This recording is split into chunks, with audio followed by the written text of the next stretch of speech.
US. President Donald ട്രംപിനെ വധിക്കാൻ Iran ലക്ഷ്യമിടുന്നുവെന്ന് കഴിഞ്ഞ ഒരു വർഷത്തിനിടെ ഇസ്രയേലിൽ നിന്ന് അമേരിക്കയ്ക്ക് അതീവ നിർണായകമായ നിരവധി മുന്നറിയിപ്പുകൾ ലഭിച്ചതായി റിപ്പോർട്ടുകൾ. തുർക്കി സന്ദർശനത്തിനിടെ എയർഫോഴ്സ് 1 മാറ്റി മറ്റൊരു വിമാനത്തിൽ ട്രംപിനെ രഹസ്യമായി യാത്രയാക്കിയ അസാധാരണ സുരക്ഷാ ഓപ്പറേഷൻ ഉൾപ്പെടെയുള്ള വിവരങ്ങളാണ് ഇപ്പോൾ പുറത്തുവന്നിരിക്കുന്നത്. എന്നാൽ ഇസ്രയേൽ നൽകിയ നിർദ്ദിഷ്ട വിവരങ്ങൾ സ്വതന്ത്രമായി സ്ഥിരീകരിക്കാൻ അമേരിക്കൻ രഹസ്യാന്വേഷണ ഏജൻസിയായ CIA-ക്ക് കഴിഞ്ഞിട്ടില്ലെന്നതും ശ്രദ്ധേയമാണ്. ട്രംപിനെ സ്നൈപ്പർ ഉപയോഗിച്ച് വെടിവെക്കാനോ അല്ലെങ്കിൽ വലിയൊരു പൊതുപരിപാടിക്കിടെ കത്തി ഉപയോഗിച്ച് ആക്രമിക്കാൻ ആരെയെങ്കിലും നിയോഗിക്കാനോ ഉള്ള നീക്കങ്ങൾ ഇറാന്റെ ഭാഗത്തുനിന്ന് ഉണ്ടാകുമെന്നതാണ് ഇസ്രയേൽ യു.എസ്. ഇന്റലിജൻസിനെയും വൈറ്റ് ഹൌസിനെയും അറിയിച്ചിരിക്കുന്നത്. ജൂലൈയിൽ അങ്കാറയിൽ നടന്ന നാറ്റോ ഉച്ചകോടിക്ക് തൊട്ടുമുമ്പായിരുന്നു പ്രധാനപ്പെട്ട മുന്നറിയിപ്പ് വന്നത്. ഉച്ചകോടിക്ക് എയർഫോഴ്സ് 1-ൽ യാത്ര ചെയ്യുന്നതിനിടെ ട്രംപിനെ തോളിൽ വെച്ച് തൊടുക്കാവുന്ന മിസൈൽ ഉപയോഗിച്ച് വധിക്കാൻ ഇറാൻ ശ്രമിച്ചേക്കാമെന്ന ഇസ്രയേൽ ഉദ്യോഗസ്ഥർ വൈറ്റ് ഹൌസിന് മുന്നറിയിപ്പ് നൽകി. ഇസ്രയേലിന്റെ വാദങ്ങൾ സ്ഥിരീകരിക്കാൻ കഴിഞ്ഞിരുന്നെങ്കിലും അതീവ ജാഗ്രതയുടെ ഭാഗമായി വൈറ്റ് ഹൌസും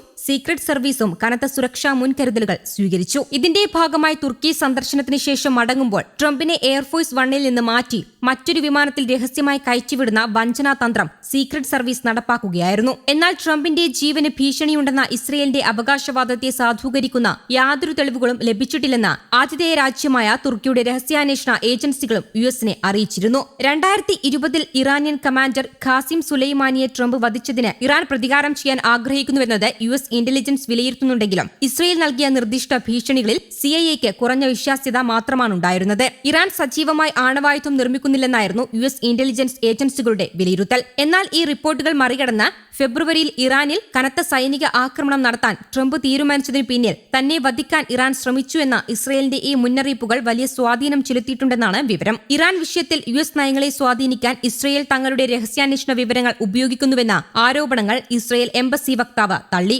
അതേസമയം സംഭവത്തിൽ പ്രതികരിക്കാൻ വൈറ്റ് ഹൌസും CIA-യും NSA-യും വിസമ്മതിച്ചു. എന്നാൽ അടുത്തിടെയുണ്ടായ വധശ്രമങ്ങളുടെയും ഭീഷണികളുടെയും പശ്ചാത്തലത്തിൽ പ്രസിഡന്റിന്റെ സുരക്ഷ ഉറപ്പാക്കുന്നതിൽ യാതൊരു വിട്ടുവീഴ്ചയുമില്ലെന്ന് സീക്രട്ട് സർവീസ് വക്താവ് വ്യക്തമാക്കി. ഇസ്രയേലിൽ തെരഞ്ഞെടുപ്പ് അടുത്തിരിക്കെ പ്രധാനമന്ത്രി നെതന്യാഹുവിന് പരസ്യമായ പിന്തുണ നൽകുന്നതിൽ നിന്ന് യു.എസ്. പ്രസിഡന്റ് ഡൊണാൾഡ് ട്രംപ് വിട്ടുനിൽക്കുന്നത് സംബന്ധിച്ചും അഭ്യൂഹങ്ങൾ ഉയരുകയാണ്. നേരത്തെ നെതന്യാഹുവിന് വേണ്ടി വാദിച്ചിരുന്ന ട്രംപ് ഇപ്പോൾ അത്തരത്തിൽ പരസ്യമായ പിന്തുണ നൽകുന്നതിൽ നിന്ന് വിട്ടുനിൽക്കുകയാണ്. ഇസ്രയേലിലെ ആഭ്യന്തര രാഷ്ട്രീയ സാഹചര്യങ്ങളും തന്ത്രപരമായ അഭിപ്രായ വ്യത്യാസങ്ങളുമാണ് ഇതിന് കാരണമെന്നാണ് വിവരങ്ങൾ.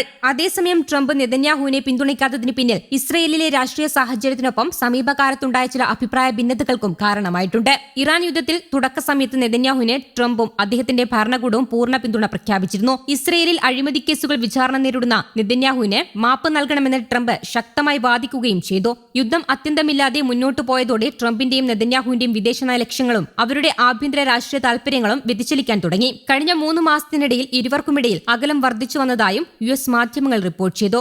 ഇറാൻ യുദ്ധത്തിന്റെ കാര്യത്തിൽ മാത്രമല്ല ലെബനനിലും ഗാസയിലും ഈ ഭിന്നത പരസ്യമാകുകയും ചെയ്തു. വ്യക്തിപരമായി ട്രംപ് നെതന്യാഹുവിനെ ഇഷ്ടപ്പെടുന്നുണ്ടെങ്കിലും അദ്ദേഹത്തിന്റെ തീരുമാനങ്ങളിലും നയങ്ങളിലും അദ്ദേഹം നിരാശനാണെന്നും വിവരങ്ങളുണ്ട്. ട്രംപിന്റെ ഗാസ ബോർഡ് ഓഫ് പീസ് പദ്ധതിയോട് നെതന്യാഹു പരസ്യമായി എതിർപ്പ് പ്രകടിപ്പിച്ചതാണ് അവരുടെ ബന്ധത്തിൽ വിള്ളലുണ്ടാക്കിയ ഏറ്റവും പുതിയ സംഭവം. News desk Kerala Kaumudi.